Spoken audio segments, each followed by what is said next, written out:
I'm posing right now.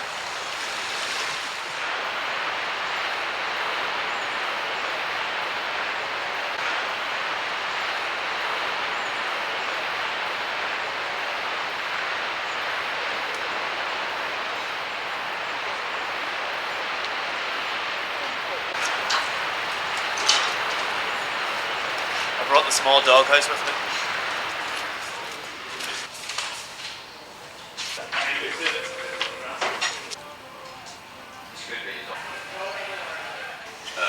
What, for the Painter video? I'm actually fascinated by this class. I've never seen it. What,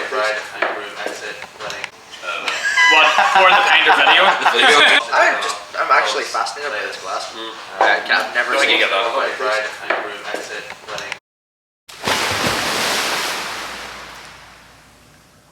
I love how like some girls have like multiple dresses, but Emma's got like multiple shoes. Yeah. A lot of shoes, yeah. Well, technically, I have got multiple dresses too. You've got like 4 pairs of shoes. Hugh was like, so you haven't got 2 dresses, have you? I know you've only got 1. And I was like, I might have 2. He's like, no you don't. I was like, on my list, 2 dresses, tick. And Hugh was like, nuh-uh. You don't have 2 dresses. Fran, how do you think it's going? Honestly, I think it's going great. I've already had some salmon today. I've had part of Emma's bacon sandwich. I also had a chocolate croissant and a blueberry muffin. God, you've had more than I have. Should it not be more about the wedding than... Oh, sorry. This is a food diary. Yeah, apart from that, it's been great. Nothing you want to say about the wedding at all? It's not been yet. Yeah, I had a really good time last night. Ah, okay. Yeah. That's cool. You see my hair? It's banging. You want to see the back? We always like to see the back of it. Wow. Have yous ever been in love, me boys, or have you felt the pain? I'd sooner be in jail myself than be in love again. For the girl I loved was beautiful, I'll have yous all to know. And I met her in the garden where the praties grow. She was just the sort of creature, boys, that nature didn't intend to walk right through the world, me boys, without a Grecian bed. Nor did she wear a chignon, I'll have yous all to know. And I met her in the garden where the praties grow.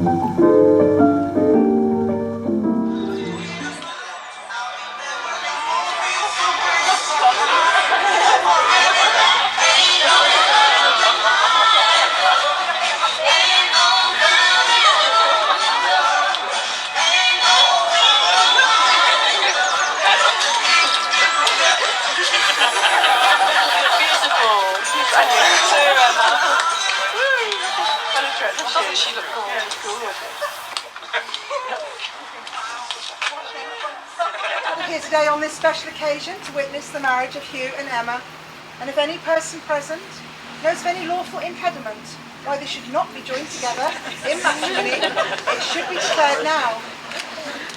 I'll keep my motion on this time. So before you're joined together in marriage, it is my duty to remind you of the solemn and the binding character of the vows you're about to make. Because marriage in this country means the union of 2 people voluntarily entered into for life, to the exclusion of all others. I'm now going to ask you to make your marriage vows. Would you like to just step in? So Hugh, can I ask you to repeat after me, please? Repeat after you.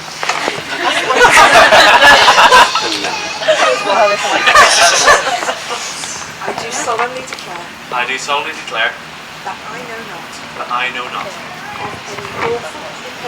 any lawful impediment why why Hugh Samuel Robert Lyle I, Hugh Samuel Robert Lyle, may not be joined in matrimony may not be joined in matrimony to Emma Louise Herbert. Yeah. I do solemnly declare that I know not of any lawful impediment why I, Emma Louise Herbert, may not be joined in matrimony Hugh Samuel Robert Lyle. So Hugh, Yes. could you take Emma indeed. That's the right answer. Very good. And will you continue to share your life with her? And do you promise that you will love and comfort, honour and protect her throughout all the circumstances of your life together? All of the circumstances. Yeah. And Emma, do you take Hugh to be your husband? Yes. And will you continue to share your life with him? Would you promise that you will love and comfort, honour and protect him throughout all the circumstances of your life together? Yes. Our first reading is today to be read by Judith. Thank you, Judith. When the one whose hand you're holding is the one who holds your heart. When the ones whose eyes you gaze into gives your hopes and dreams their start. When the one you think of first and last is the one who holds you tight, and the things that you plan together make the whole world feel just right. When the one who you believe in puts their faith and trust in you, you have found the one and only love you'll share your whole life. Thank you very much. There together, just remember this moment in time, because you will have been many things to each other before this moment: acquaintance and friend, companion and lover. But today you begin a new chapter in your lives, and you can say to the world, "This is my husband, and this is my..." Sorry. My bad. So remember this day, the love you have for one another, and the hopes and the dreams that you share for your future. So ladies and gentlemen, we're now going to come to our second reading, kindly read by Jill. Thank you, Jill. It's not really 3 pages, it's very big print, don't worry. So, I thought this was quite an appropriate reading for you too, and it's called Why Falling in Love is Like Owning a Dog. So, first of all, it's a big responsibility, especially in a city like Plymouth. So think long and hard before deciding on love. So, on the other hand, love gives you a sense of security. When you're walking alone in the streets at night and you have love on a leash, no one's going to mess with you. Because crooks and muggers think love is unpredictable. Who knows what love would do in its own defence? On cold winter nights, love is warm. It lies between you and it lives and breathes and makes funny noises. Love wakes you up at all hours of the night with its needs. It needs to be fed. So, okay. Never got that. It needs to be fed so it will grow and stay healthy. Love doesn't like being left alone for long. But when you come home, love is always happy to see you. It may break a few things accidentally in its passion for life, but you can never be mad at love for long. Is love good all the time? No, no, no. Love can be bad. Bad love, very bad love. Love makes messes. Love leaves you surprises here and there. Love needs lots of cleaning up after. Sometimes you just want to get love fixed. Sometimes you just want to roll up a newspaper and swat love on the nose. Not so much to cause pain, but just to let love know don't ever do that again. Sometimes love wants to go for a nice long walk, because love loves exercise. It runs you around the block and it leaves you panting. It pulls you in several different directions at once, and it winds around and around you until you're all wound up and you can't move. Love makes you meet people wherever you go. Love needs love, and lots of it. And in return, love loves you back, and it never stops.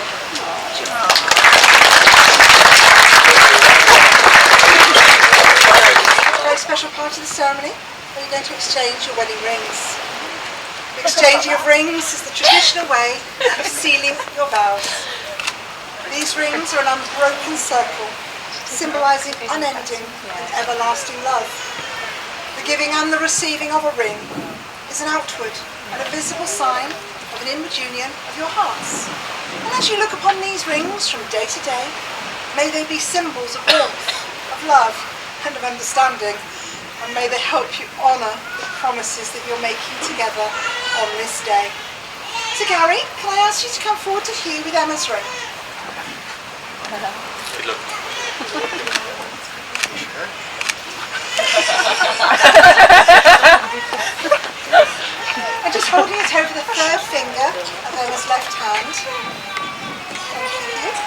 say these words to Emma. I give you this ring I give you this ring as a sign of our marriage, as a sign of our marriage a symbol of our love, and a symbol of our love. in the presence of our family and our friends. In the presence of our family and friends. Promise to love you, Promise to love you, to support you in your dreams and ambitions, support you in your dreams and your ambitions, to laugh with you and cry with you, to laugh and cry with you, and to cherish you. and to always cherish you. Just like the Lord tells. Gary, can I ask you to come forward to Emma with Hugh's ring? I'm sure. You're lucky. I just want you to take the third finger of Hugh's left hand, Emma.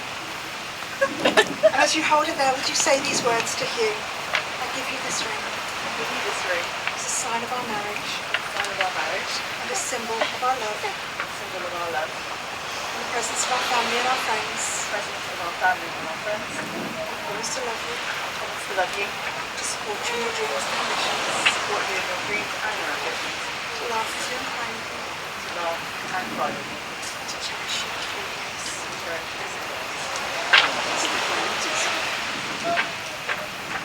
Come on. To make sure that you can't, get away.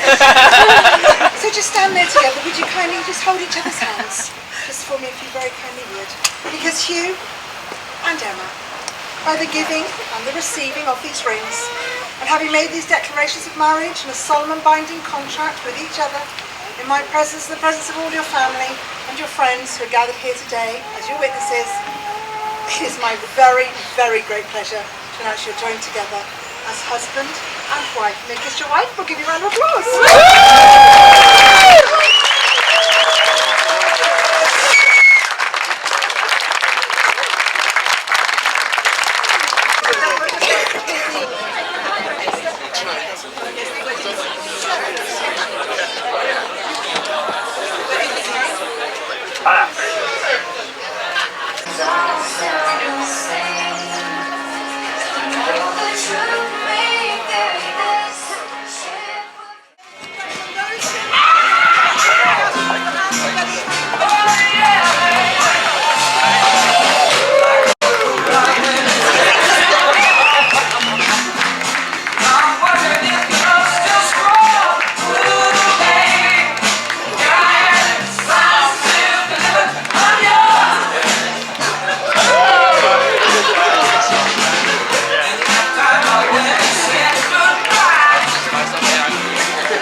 We did achieve what we came here to achieve.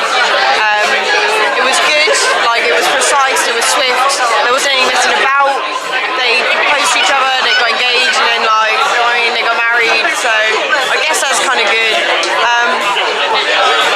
Yeah, the canapes were nice.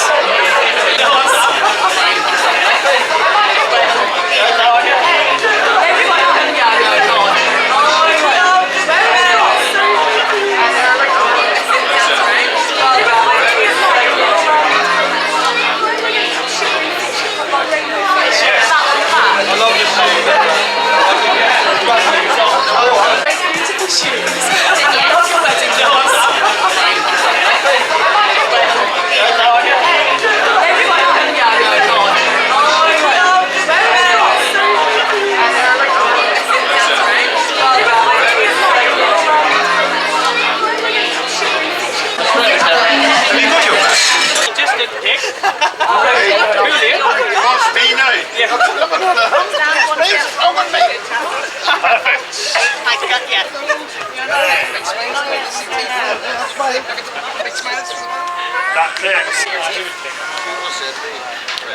Anyone this way? Just a dick.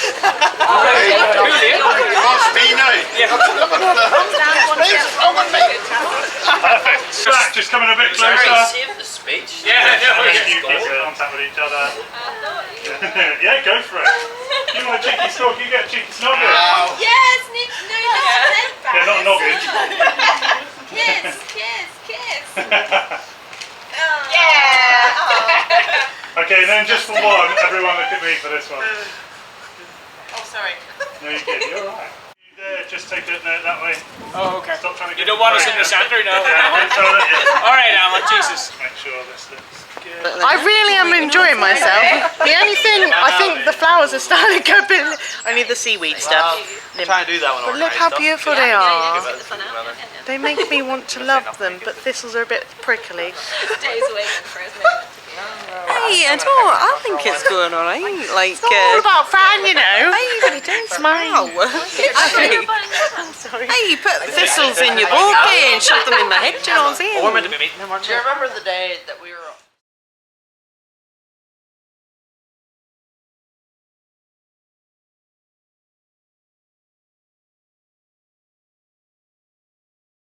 And now, if you could please put your hands together for the amazing Mr. and Mrs. Lyle!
It's not one love, you know what I mean? We don't want to be beating the same.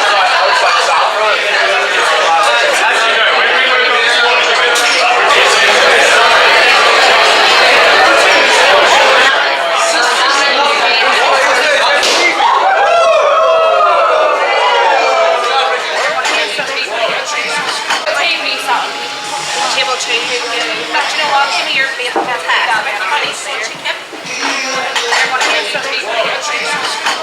Table two. But you know what? Give me your plate of chicken.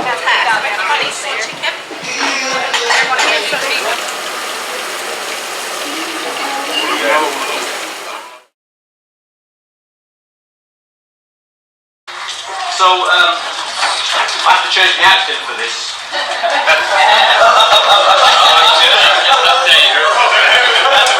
It's alright, things under control, it's just a little bit northern, you know. So, welcome everybody, and I'm father of the bride. I've not been this smartly dressed and fed since my father up and died. You see, he left this deal to with ration book inside. 2 ounces of powdered eggs, 2 ounces of butter and all. It's what the government owes me from 1944. Well, that's all about our yesterday, so let's turn to the matter in hand. And we appreciate you coming. This wedding has been long planned. On behalf of Emma and you, I'd really like to say thank you all for travelling and joining us today. Told in a war gang they'll call us when this day is brought to mind. And a rare thing is a wedding when you've seen the cost and cried.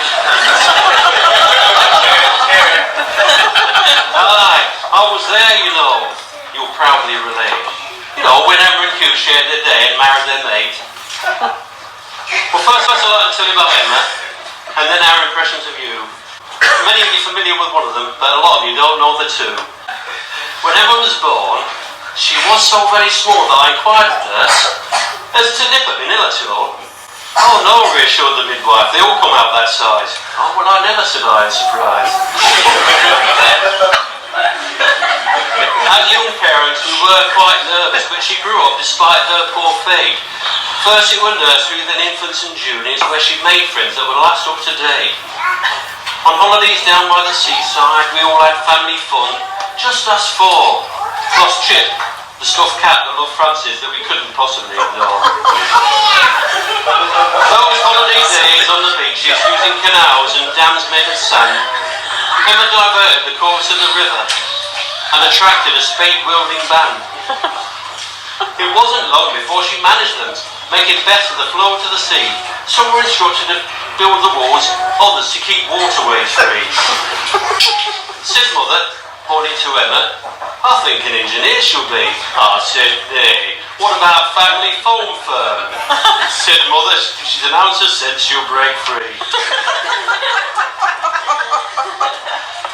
I'm not having a waste of time, she said, and helped Emma find the next learning tranche. To learn about water and sewage and such.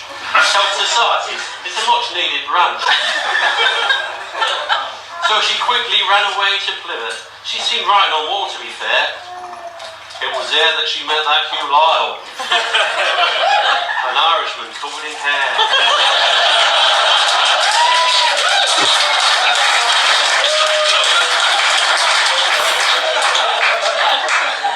You know, Hugh's a hairy young man with his head screwed on, and he knows what he wants at a glance. So when his glance landed upon Emma Louise, the poor girl did not stand a chance.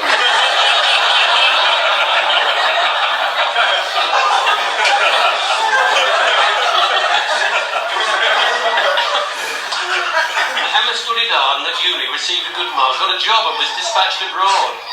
Saddened, Hugh bereft of his girl, took a plane into Doha, he saw. When he landed, he pushed ring onto Emma. What's this, said Em? Are we linked? I said, Hugh, I'm asking engagement. Tell me, what do you think? Emma asked, did you talk to father? I have, replied Hugh. When I asked him, he thought hard, but agreed that a bottle of whiskey per annum was the price.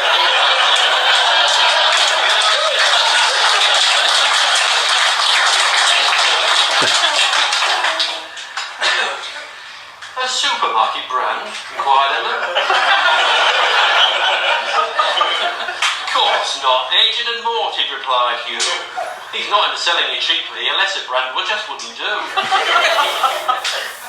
Emma, after considering proposal, but not needing much time to think, slipped the ring on the end of her finger and said, oh, why not, let's celebrate with a drink. In the years that they've been friendly-like, we've accepted Hugh like a son. We've already made memories together and concur that this lad's the one.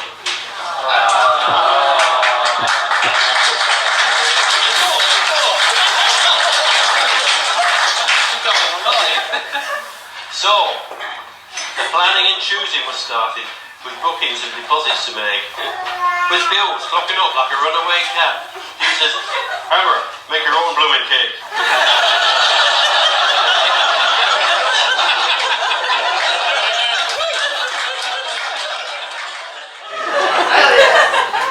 Now we get on to my beautiful bride.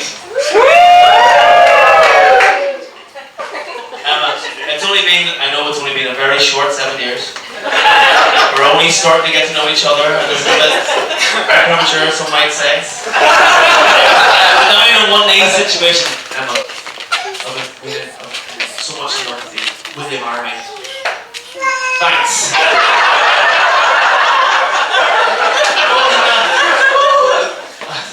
You took your time. But she did say yes eventually, so we're all here today because of it. We've had many adventures together. We met when I first moved to Plymouth, and if you want to find out the reasons why we're together, you can blame Matt Gill. He introduced us, so he's the one that'll cover your bar tab.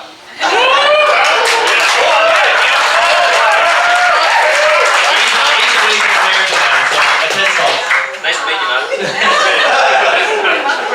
But Emma, you look absolutely fantastic.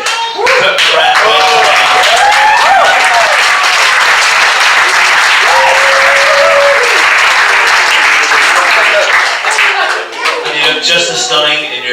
PJs and hoods. And I love you very much. And I would like all the upstanding from Miss Emma, Herbert, Louise, Lyle.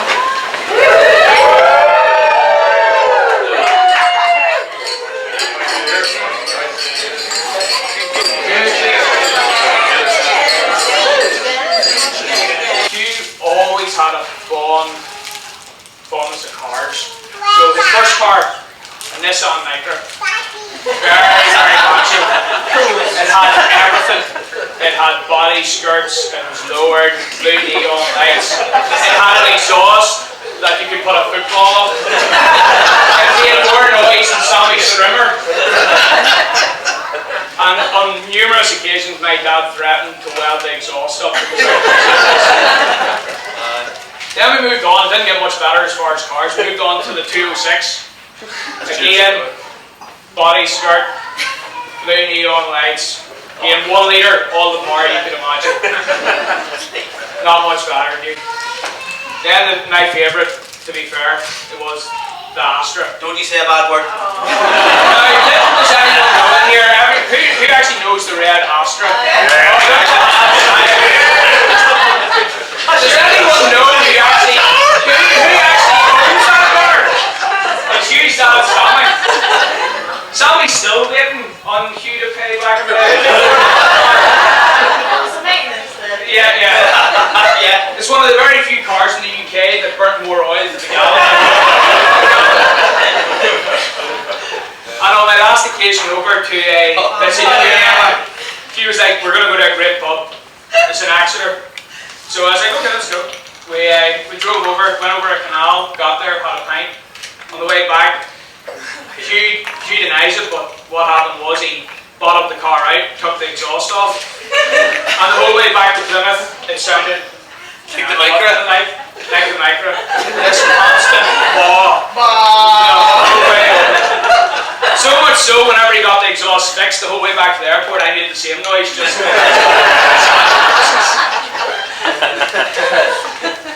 it's just going better than yours. Yeah. Brutal. Thanks, Foster. So, me and Hugh met through university properly, as far as we knew each other from back in Cookstown, but we were in the same year. We went through university together, and what I can say about Hugh through university was he was hard working. He always got stuck into coursework, both of us together, as far as we got. Anyone that didn't know what we needed to do, Hugh was always the one to organise, tell everyone this is your project. Little did you know that whenever he was doing all that, we were thinking, let's go to the pub and just ignore Hugh's nice coursework. That's why I bailed out after 4 years instead of 5. So, whenever Hugh asked me to be best man, I was thinking, that's a lot of pressure. First time didn't go so well on the stag do or the best man speech, but it's like second time around stag do. I think the guys, from what I've heard, all enjoyed themselves. All the way. Bob, thanks for that. So, I'm going to move on to Emma. She bring in the bride into these sort of speeches, but You can't ask her for sure. yeah, no, it's true. Yeah, we signed that over, like, you know. So, whenever I met Emma, there was no crying, there was no screaming, there was no stomping of feet, there was no shouting. It was just delightful, and like, that was only Hugh.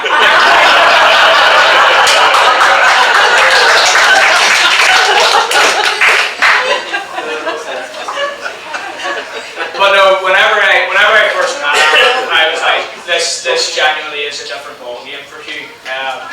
We have been away on trips together. We went away to the 40 together in Spain. We've done a little bit of travelling through Spain together, through the wakeboarding, and I can honestly say that I'm delighted for both of you. You get on like a house on fire. You're into the same things, and as Hugh's best man, I couldn't be more pleased for him. That's all I do.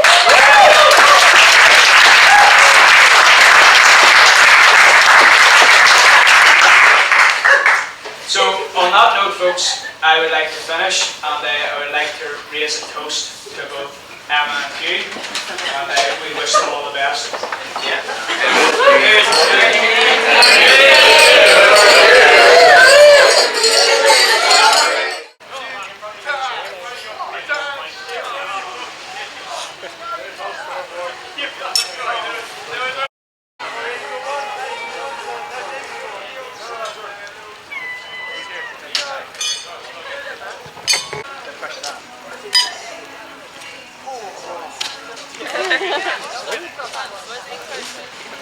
Be shy now.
have a friend on whom you think you can rely, you are a lucky man.